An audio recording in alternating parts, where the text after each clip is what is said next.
দেখুন বন্ধুরা, আমি এখন আছি ইতালির ফ্লোরেন্স শহরে, যেটা কিনা অনেক জাঁকজমকপূর্ণ একটি শহর। আর আপনারা কি এই শহরের ইতিহাস জানেন? যদি না জেনে থাকেন তাহলে এই ভিডিওটা শুধুমাত্র আপনার জন্য। চলুন আজ আমরা এই শহরের ইতিহাস জানার চেষ্টা করি। ফ্লোরেন্স, যার ইতালিয়ান নাম ফিরেন্সে, ইউরোপের রেনেসান যুগের জন্মস্থান হিসেবে বিশ্ববিখ্যাত একটি শহর। এর ইতিহাস প্রায় 2000 বছরের পুরনো এবং এটি শিল্প, বিজ্ঞান ও সংস্কৃতির কেন্দ্র হিসেবে দীর্ঘ সময় ধরে গুরুত্বপূর্ণ ভূমিকা পালন করেছে। আর ফ্লোরেন্স শহরের সূচনা হয় খ্রিস্টপূর্ব 59 সালে, যখন রোমানরা এখানে একটি ছোট বস্তি স্থাপন করে। তখন শহরটির নাম ছিল ফ্লোরেন্টিয়া। রোমানদের সময় এটি একটি পরিকল্পিত নগরী হিসেবে গড়ে ওঠে। তারপর মধ্যযুগে 11 থেকে 13 শতকে ফ্লোরেন্স একটি স্বাধীন নগরাষ্ট্রে পরিণত হয়। এই সময় শহরটি বাণিজ্য, ব্যাংকিং এবং টেক্সটাইল শিল্পে দ্রুত উন্নতি করে। আর এই সময় শক্তিশালী মেডিচি পরিবার শহরের রাজনৈতিক ও অর্থনৈতিক ক্ষমতা দখল করে নেয়। এরপর পঞ্চদশ শতকে ফ্লোরেন্স শহর ইউরোপের শিল্প ও সংস্কৃতির কেন্দ্র হয়ে ওঠে।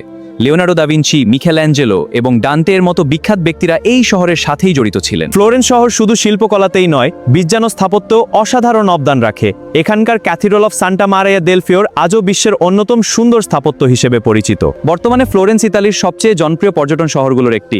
প্রতি বছর লাখ লাখ মানুষ এখানে আসে এর ঐতিহাসিক স্থাপনা, জাদুঘর এবং অসাধারণ সৌন্দর্য উপভোগ করার জন্য।